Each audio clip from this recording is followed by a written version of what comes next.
Au lever du jour, le Burkina Faso s'éveille. Mais ce matin-là, tout était différent. Le pays a décidé de se libérer des chaînes de l'aide étrangère. Ibrahim Traoré, le leader audacieux, a transformé un défi en une opportunité. En redirigeant 2,4 milliards de dollars d'aide vers un système de crédit agricole, il a offert aux Burkinabés la chance de reprendre leur destin en main. L'histoire qui se joue ici n'est pas seulement économique, elle est sociale, politique. Et ce pari pourrait redéfinir le rôle de l'Afrique dans l'économie mondiale. Mais est-ce la clé de l'indépendance véritable ou une utopie dangereuse? Le Burkina Faso a pris un pari audacieux. En transformant l'aide étrangère en un levier économique, le pays cherche à réécrire les règles de la relation entre nations donatrices et récipiendaires. Ce modèle, centré sur l'autonomisation des familles rurales, promet non seulement une indépendance économique, mais aussi une véritable transformation sociale. Chaque famille recevra 2400 dollars en crédit agricole, à faible taux d'intérêt, ouvrant la voie à des opportunités agricoles durables.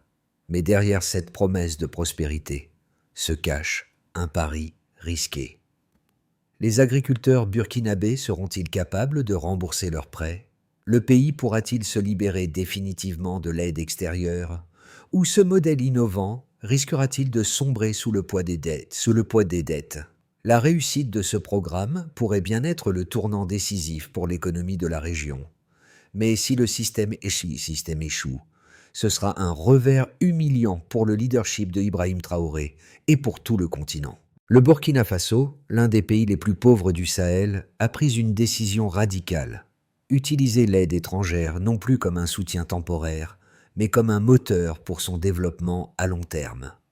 Ibrahim Traoré, avec sa vision audacieuse, a lancé un programme de crédit agricole destiné à financer 1 million de familles rurales. Ce projet, d'une ampleur inédite, alloue 2,4 milliards de dollars pour financer l'achat de semences, d'outils agricoles et d'infrastructures essentielles, en excluant les intermédiaires étrangers. L'objectif est simple, offrir aux agriculteurs un crédit à faible taux d'intérêt, leur permettant d'investir dans leur propre avenir. Les premiers résultats commencent quant à apparaître. Et bien que le programme soit encore dans ses phases initiales, les chiffres sont impressionnants. Le taux de remboursement des prêts est supérieur à 90% dans les zones pilotes, et les rendements agricoles ont déjà augmenté de 30 à 50% dans les fermes participantes. Ce modèle a non seulement renforcé la souveraineté alimentaire du Burkina Faso, mais a également permis une réduction substantielle des coûts liés aux importations alimentaires. Cependant, ce projet ambitieux ne se limite pas à l'aspect économique. Il touche également les fondements sociaux du pays. Les femmes, historiquement marginalisées dans les processus économiques, sont désormais des actrices principales dans la gestion des crédits et des coopératives agricoles. De plus, ce programme a commencé à réduire l'exode rural, car les jeunes trouvent de plus en plus de raisons de rester et investir dans leur communauté, plutôt que de chercher une vie meilleure ailleurs. Le modèle burkinabé pourrait bien être la clé pour réinventer le développement en Afrique. Mais la question demeure, ce système pourra-t-il résister aux défis économiques et climatiques qui ne cessent d'émerger dans la région? Ibrahim Traoré, le capitaine du Burkina Faso, incarne une vision radicale du changement. Depuis sa prise de pouvoir, il a défini une trajectoire claire, rompre avec la dépendance historique du pays à l'aide étrangère et, à la place, créer un modèle économique durable fondé sur la force intérieure. En dirigeant ce programme de crédit agricole, Traoré ne se contente pas de répondre à une crise immédiate. Il redéfinit le rôle des Burkinabés dans leur propre développement. Loin de la simple gestion de crise, il se positionne comme l'architecte d'un futur plus autonome et plus prospère pour son pays. Dès les premières étapes du programme, l'impact a été palpable. Les agriculteurs qui bénéficient des crédits ont commencé à voir leur récolte s'améliorer de manière significative. Ce changement a renforcé leur confiance et leur autonomie, permettant à des milliers de familles rurales de vivre une vie meilleure. La promesse de rendre le pays autosuffisant sur le plan alimentaire semble devenir une réalité. Traoré, avec son équipe, met en place un suivi minutieux pour s'assurer que ces crédits sont utilisés de manière efficace. Mais, au-delà des chiffres, il s'agit d'un véritable changement de mentalité. Les Burkinabés ne sont plus des récipiendaires passifs d'aide, mais des acteurs actifs de leur propre destin économique. La dimension humaine de ce projet est indéniable. Pour les femmes, par exemple, ce programme n'est pas seulement un moyen d'accéder à des ressources financières. C'est aussi un moyen de transformer leur place dans la société. Les femmes deviennent de plus en plus présentes dans la gestion des coopératives agricoles et dans la prise de décision économique, contribuant à une évolution sociale majeure. Le programme de crédit agricole du Burkina Faso, lancé sous la direction de Ibrahim Traoré, a débuté comme un pari risqué, mais s'est rapidement transformé en un moteur économique puissant. Le gouvernement a alloué 2,4 milliards de dollars à ce projet, visant à financer directement 1 million de familles rurales. L'objectif, remplacer l'aide humanitaire par un crédit à faible taux d'intérêt, accessible et transparent. Ce modèle audacieux transforme non seulement l'économie agricole du pays, mais aussi la dynamique sociale et politique. Le premier grand test de ce programme a eu lieu au début de l'année, lorsque les premières familles rurales ont reçu leur crédit. Dès les premiers mois, les résultats ont été impressionnants. Les rendements agricoles ont augmenté de 30 à 50%. Les agriculteurs ont investi dans des équipements modernes et des systèmes d'irrigation. Et la production locale a nettement réduit la dépendance du pays aux importations alimentaires. Les premières récoltes ont montré un succès éclatant, et ce succès a renforcé la confiance du peuple burkinabé dans le programme. Cependant, tout ne s'est pas déroulé sans obstacle. Dès le départ, des défis logistiques importants ont dû être surmontés. La mise en place d'un système de suivi numérique des prêts a pris plus de temps que prévu, retardant légèrement le déploiement des fonds. De plus, il a fallu un effort considérable pour former les agriculteurs à la gestion de ces prêts et à l'utilisation de technologies agricoles modernes. Mais, malgré ces retards initiaux, le programme a continué d'avancer, soutenu par une équipe dédiée et un engagement fort de la part des autorités locales. En parallèle, le gouvernement a mis en place des infrastructures critiques pour soutenir les agriculteurs. Plus de 50 forages d'eau ont été installés, des pompes solaires ont été déployées dans les régions les plus arides et des centres de stockage ont vu le jour dans les zones rurales. Ces investissements ont non seulement permis d'améliorer les conditions de vie des habitants, mais ont également renforcé la résilience du système agricole face aux conditions climatiques changeantes. Le succès du programme a également eu un impact sur les emplois locaux. Le secteur agricole a créé des centaines de milliers d'emplois saisonniers dans des domaines tels que l'irrigation, le transport et la transformation des produits agricoles. Ces nouveaux emplois ont non seulement contribué à l'augmentation de la production, mais ont aussi créé une dynamique économique positive dans les zones rurales. Les agriculteurs, qui auparavant se battaient pour subsister, sont désormais devenus des acteurs économiques à part entière, capables de développer des entreprises locales durables. Le modèle burkinabé a commencé à attirer l'attention d'autres pays de la région, qui ont vu dans ce programme un moyen de rompre avec leur dépendance à l'aide étrangère. Le Mali et le Niger, notamment, ont commencé à étudier ce modèle pour l'adapter à leurs propres réalités économiques. Si ce modèle continue à porter ses fruits, il pourrait devenir un exemple à suivre pour d'autres nations du Sahel et au-delà. Mais ce succès initial ne signifie pas que le programme est à l'abri de tout risque. Les critiques de ce modèle soulignent que la réussite à long terme de ce programme dépendra de la gestion efficace des prêts, de la capacité du gouvernement à maintenir le système en place et de la gestion des risques climatiques qui restent omniprésents dans la région. La route vers une indépendance économique complète reste semée d'embûches, mais le Burkina Faso semble bien parti pour franchir cette étape décisive. Les résultats du programme de crédit agricole au Burkina Faso ne sont pas simplement anecdotiques. Ils sont appuyés par des chiffres qui témoignent de l'impact direct sur la vie des agriculteurs et sur l'économie du pays. Dès les premières phases du programme, plusieurs indicateurs clés ont montré une amélioration substantielle des conditions économiques et agricoles. Tout d'abord, les rendements agricoles ont augmenté de manière significative. Les cultures de base, telles que le mil, le sorgho et le maïs, ont vu leur rendement augmenter de 30 à 50%. Ce changement a permis de réduire la dépendance du pays aux importations alimentaires, qui coûtaient auparavant des centaines de millions de dollars chaque année. Le Burkina Faso a ainsi économisé plus de 200 millions de dollars par an en réduisant ses besoins d'importation de céréales. Ce chiffre seul témoigne de l'efficacité du modèle. Le taux de remboursement des prêts dans les zones pilotes est un autre chiffre clé. Avec un taux de remboursement supérieur à 92%, le programme a surpassé les attentes initiales. Cette performance remarquable s'explique par un système de suivi numérique des prêts qui assure une transparence totale dans la gestion des fonds et permet de suivre les remboursements en temps réel. Ce système a non seulement renforcé la responsabilité des agriculteurs, mais aussi facilité l'adaptation des montants des prêts en fonction des conditions climatiques et des récoltes. Les investissements dans les infrastructures ont également eu un impact mesurable. Plus de 50 000 forages d'eau ont été installés dans les régions rurales, assurant un approvisionnement constant en eau même dans les zones les plus arides.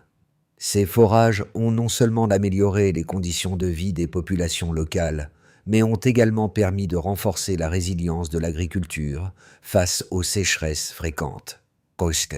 En parallèle, 10 000 pompes solaires ont été déployées, réduisant les coûts d'énergie pour l'irrigation et augmentant la productivité des fermes.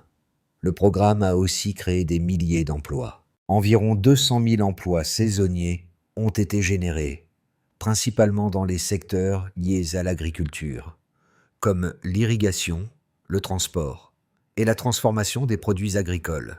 Cette création d'emplois a permis de réduire le chômage dans les zones rurales et a contribué à la croissance économique du pays. Enfin, le modèle de crédit agricole a amélioré l'autonomie financière des agriculteurs. Avant l'implémentation du programme, beaucoup de ces familles dépendaient entièrement de l'aide humanitaire. Aujourd'hui, grâce à un système de crédit garantissant la survie des cultures et la possibilité d'investir dans des équipements modernes, ces agriculteurs sont devenus plus indépendants. Les bénéfices ne se limitent pas à la production alimentaire. Le programme a également renforcé la stabilité économique et sociale des communautés rurales, offrant aux familles une opportunité réelle de sortir de la pauvreté.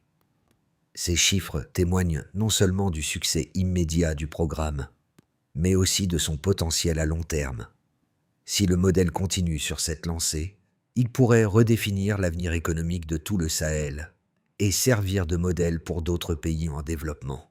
Le modèle de crédit agricole mis en place par le Burkina Faso a été accueilli à la fois avec enthousiasme et scepticisme. D'un côté, ses partisans soulignent que ce programme offre une autonomie économique inédite pour les populations rurales, réduisant ainsi la dépendance aux aides extérieures, en allouant des crédits à faible taux d'intérêt pour l'achat de semences, d'outils agricoles et de systèmes d'irrigation. Le programme donne aux agriculteurs les moyens de se développer de manière durable. Cette approche est perçue comme une réponse logique à la crise de dépendance qui a longtemps affecté l'Afrique et pourrait bien constituer un modèle de transition vers un développement économique plus autonome sur le continent. D'un autre côté, les critiques de ce modèle soulignent plusieurs défis majeurs qui pourraient compromettre sa viabilité à long terme. L'un des principaux risques évoqués est celui de la gestion des crédits. Bien que le système de suivi numérique offre une transparence, il repose sur une bonne gestion des remboursements. Si un trop grand nombre d'agriculteurs viennent à ne pas pouvoir rembourser leurs prêts en raison de mauvaises récoltes ou de conditions climatiques extrêmes, le programme pourrait se retrouver dans une spirale de dettes non remboursées. Le Burkina Faso, bien qu'ayant fait des progrès significatifs, devra mettre en place des mécanismes de gestion des risques plus robustes pour garantir la durabilité du programme. Un autre point de friction concerne les infrastructures. Si certaines régions bénéficient d'une bonne couverture en matière d'irrigation et de stockage, D'autres restent à la traîne. Cette inégalité dans l'accès aux ressources pourrait nuire à la cohérence du programme à l'échelle nationale. Malgré ces critiques, les partisans du modèle affirment que les risques sont inhérents à tout système économique innovant et que les résultats obtenus jusqu'à présent, notamment une amélioration des rendements agricoles et une réduction des importations alimentaires, justifient l'expansion du modèle. Ils soulignent également que le programme favorise une culture de responsabilité et d'autosuffisance, deux valeurs essentielles pour l'avenir du pays. Le succès de cette initiative repose en grande partie sur l'engagement continu du gouvernement, qui doit veiller à ce que les leçons tirées des premières années soient appliquées à l'échelle nationale. En fin de compte, le modèle du Burkina Faso pourrait bien être une clé pour un avenir plus autonome et résilient, non seulement pour le pays, mais aussi pour l'ensemble de la région du Sahel. Mais pour cela, il devra surmonter les obstacles liés à la gestion des risques et à l'accès équitable aux ressources. Les prochaines années seront cruciales pour déterminer si ce programme est une solution viable à long terme ou une expérimentation risquée. Le Burkina Faso a franchi un tournant décisif. Ce qui avait commencé comme un pari risqué est désormais un modèle qui inspire au-delà des frontières. Le programme de crédit agricole a non seulement amélioré la souveraineté alimentaire du pays, mais a aussi transformé le rapport des Burkinabés à leur économie. La véritable question à ce stade est: comment ce modèle va-t-il évoluer face à de nouveaux défis? Avec des rendements agricoles en hausse de 30 à 50% et un taux de remboursement des prêts impressionnant de 90%, il semble que l'initiative soit sur la bonne voie. Pourtant, des doutes ici persistent. La capacité du Burkina Faso à gérer les risques climatiques, à maintenir l'adhésion des agriculteurs et à éviter une spirale d'endettement reste incertaine. Le modèle a fonctionné dans les régions pilotes, mais sa viabilité à long terme dépendra de l'adaptation à des conditions plus variées et des aléas économiques. Il reste à voir si ce modèle peut résister aux pressions des crises futures, tout en maintenant ses promesses de croissance et d'autosuffisance. Les premières conséquences du programme de crédit agricole au Burkina Faso sont déjà évidentes dans les communautés rurales. L'une des transformations les plus notables est l'amélioration de la souveraineté alimentaire. Avant le lancement du programme, le pays dépendait largement des importations alimentaires pour nourrir sa population, en particulier des céréales de base comme le mil, le sorgho et le maïs. Aujourd'hui, avec des rendements agricoles augmentant de 30 à 50%, le pays réduit sa dépendance à l'extérieur. Cette transformation a permis non seulement de garantir la sécurité alimentaire, mais aussi d'économiser plus de 200 millions de dollars par an sur les importations de céréales. Cette économie est réinvestie dans le développement des infrastructures locales, créant un cercle vertueux de croissance durable. Les chiffres du programme témoignent de l'ampleur de ce succès. Un taux de remboursement des prêts de 92%, un signe clair que les agriculteurs ont pris la responsabilité de leurs investissements. Mais, au-delà des chiffres, ce programme a changé la perception des Burkinabés envers l'autonomie. Les familles rurales, qui étaient autrefois dépendantes de l'aide humanitaire, sont maintenant capables de générer des revenus durables grâce à des crédits agricoles accessibles. Cette autonomie a non seulement renforcé leur sécurité économique, mais a aussi accru leur dignité, car elles ne dépendent plus de la charité extérieure.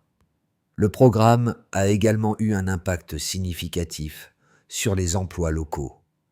Plus de 200 000 emplois saisonniers ont été créés dans le secteur agricole, notamment dans des domaines tels que l'irrigation, le transport et la transformation des produits agricoles. Ces nouveaux emplois ont contribué à réduire le chômage rural, un problème majeur pour le pays. Les jeunes, qui étaient auparavant contraints d'émigrer à la recherche de meilleures opportunités, trouvent désormais des possibilités de travail dans leur propre communauté, ce qui réduit l'exode rural et renforce la stabilité sociale. Le modèle de crédit agricole a également donné une place plus centrale aux femmes dans les processus économiques. Traditionnellement exclue de la gestion des ressources financières, elle joue désormais un rôle clé dans les coopératives agricoles et dans la gestion des prêts. Cette participation accrue des femmes à l'économie est un changement social important qui renforce l'égalité des sexes et modifie les dynamiques de pouvoir dans les communautés rurales. Enfin, ce modèle a un effet domino sur la société dans son ensemble. Les infrastructures, telles que les 50 000 forages d'eau et les 10 000 pompes solaires, ont non seulement amélioré les conditions de vie dans les zones rurales, mais ont également renforcé la résilience des fermes face aux sécheresses. L'accès à l'eau est désormais garanti dans les régions les plus arides, ce qui permet aux agriculteurs d'avoir un contrôle plus grand sur leur production et d'éviter les pertes dues aux conditions climatiques extrêmes. Cette amélioration de l'irrigation et de l'accès à l'eau a un impact direct sur la productivité, et les résultats que sont visibles dans l'augmentation de la production alimentaire et des revenus des familles. Les résultats du programme ont inspiré les pays voisins, comme le Mali et le Niger, à envisager des modèles similaires. Si le Burkina Faso réussit à maintenir ses gains, ce modèle pourrait bien devenir un exemple pour d'autres nations du Sahel et au-delà. Le Burkina Faso se trouve à un carrefour décisif. Selon l'évolution du modèle de crédit agricole, 3 scénarios possibles pourraient se dessiner dans les 6 à 12 mois à venir, chacun présentant des défis et des opportunités différents. Scénario 2. Base. Maintien des progrès actuels. Si les tendances actuelles se poursuivent, le Burkina Faso pourrait maintenir un taux de remboursement supérieur à 90%, avec une augmentation continue des rendements agricoles de 30 à 50%. Ce scénario renforcerait la souveraineté alimentaire du pays, réduisant encore les importations de céréales et augmentant les excédents commerciaux. Le programme générerait plus d'emplois saisonniers, atteignant 250 000 à 300 000 nouveaux emplois dans le secteur agricole. Cette réussite permettrait également d'élargir la confiance dans le système bancaire local et d'ancrer davantage la culture de l'autosuffisance. En conséquence, le Burkina Faso pourrait commencer à exporter ses produits agricoles vers les marchés voisins, consolidant ainsi son rôle de leader économique dans la région du Sahel. Scénario optimiste. Expansion et influence régionale. Dans un scénario plus favorable, le modèle burkinabé attirerait l'attention de pays voisins comme le Mali et le Niger, qui chercheraient à l'adopter ou à l'adapter à leur propre réalité.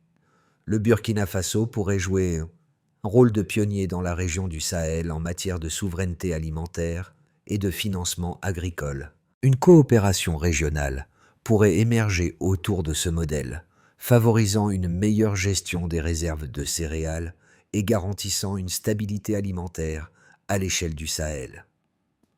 Si les résultats ici sont aussi solides qu'espérés, le pays pourrait attirer davantage d'investissements étrangers dans les secteurs agricoles et d'infrastructures, en particulier des investisseurs de la diaspora et des pays émergents.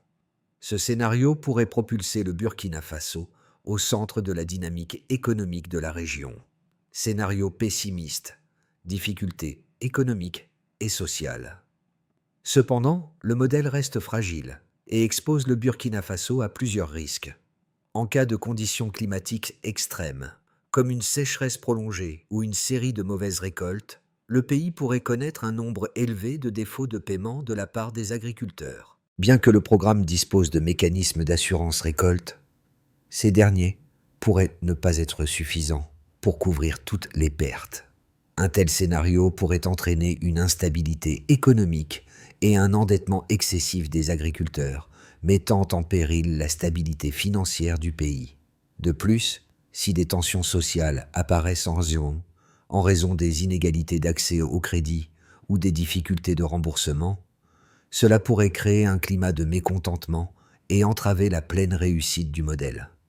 Dans tous les cas, la trajectoire du Burkina Faso dépendra de la gestion continue des risques, de la mise en place de mécanismes d'adaptation aux conditions climatiques et économiques, ainsi que du maintien de l'engagement des agriculteurs et des autorités locales. La réussite ou l'échec du programme dépendra de la capacité du pays à naviguer entre ces différents scénarios. L'impact du programme de crédit agricole ne se limite pas uniquement au rendement agricole et à la stabilité économique du Burkina Faso. Il touche également des millions de vies humaines et inspire une nouvelle vision du développement. Pour les Burkinabés, ce programme représente bien plus qu'un simple accès au crédit. C'est une porte ouverte sur l'avenir, une occasion de reprendre le contrôle sur leur destin économique. Ils ne sont plus spectateurs de leur propre développement, mais acteurs d'une transformation qui peut changer le cours de leur histoire. Pour les femmes, ce programme a particulièrement marqué une étape décisive. Parfois exclues des processus décisionnels économiques, elles jouent désormais un rôle majeur dans la gestion des coopératives agricoles et la distribution des prêts. Cela crée de nouvelles dynamiques de pouvoir au sein des foyers et des communautés rurales. Les femmes, qui étaient historiquement cantonnées aux tâches ménagères, ont aujourd'hui l'opportunité de participer activement à l'économie, générant un changement social profond. Les jeunes, eux aussi, voient de nouvelles perspectives s'offrir à eux. L'exode rural, qui est une réalité dans de nombreuses régions d'Afrique, est en recul au Burkina Faso grâce à la création d'emplois dans l'agriculture et l'irrigation. Les jeunes ne sont plus contraints de partir à la recherche d'une vie meilleure ailleurs. Ils peuvent désormais s'épanouir dans leur propre communauté et contribuer à son développement. Cela change la dynamique des générations futures, en leur offrant un avenir plus stable et prospère. En réinventant son modèle économique, le Burkina Faso démontre que le véritable changement vient de l'intérieur, porté par l'engagement de ses citoyens.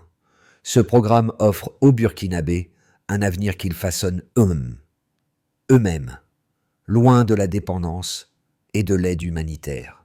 C'est une leçon pour tous. L'autonomie et la dignité ne sont pas des privilèges, mais des droits fondamentaux à défendre et à préserver.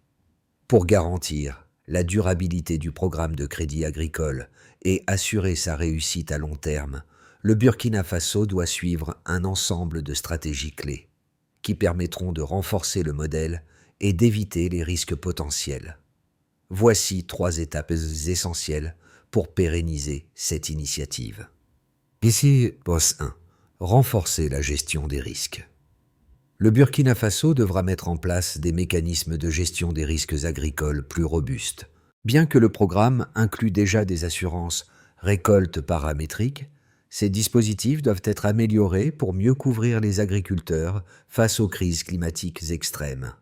Un système d'assurance plus flexible, combiné à des outils de gestion des risques, pourrait garantir que les agriculteurs soient mieux préparés pour les années de sécheresse ou de mauvaises récoltes.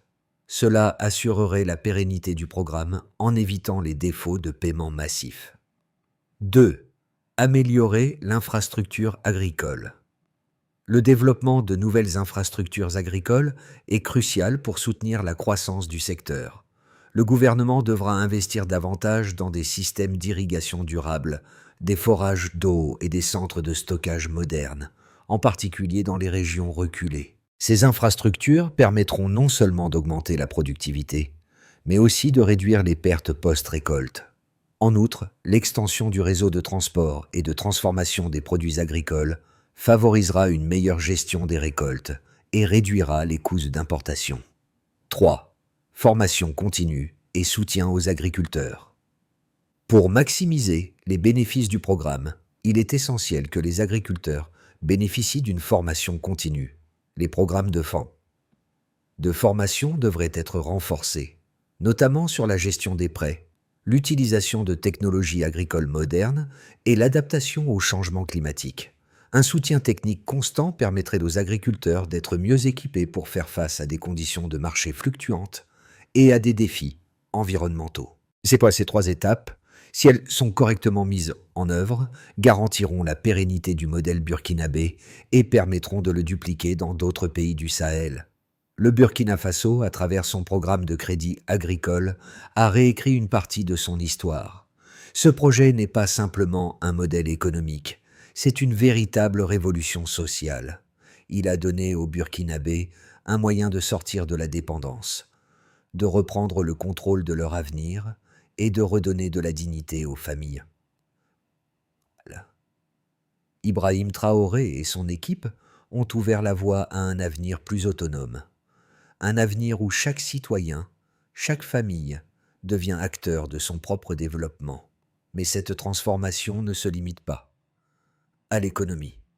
Elle touche au cœur même de la société, modifiant les rapports de pouvoir et renforçant les liens communautaires. Les femmes, les jeunes et tous ceux qui étaient donc laissés pour compte trouvent désormais des opportunités qu'ils n'auraient jamais imaginées. La souveraineté alimentaire et économique du pays est en marche, mais au-delà des chiffres et des statistiques, c'est un peuple qui retrouve sa fierté, sa capacité à se relever et à prospérer par ses propres moyens. Le Burkina Faso montre au monde que le véritable changement, celui qui dure, vient de l'intérieur. Ce programme est la preuve que lorsque la volonté politique et l'engagement citoyen se rencontrent, des miracles peuvent se produire. Le pays a peut-être commencé à transformer son avenir, mais c'est tout un continent qui peut tirer des leçons de cette révolution silencieuse.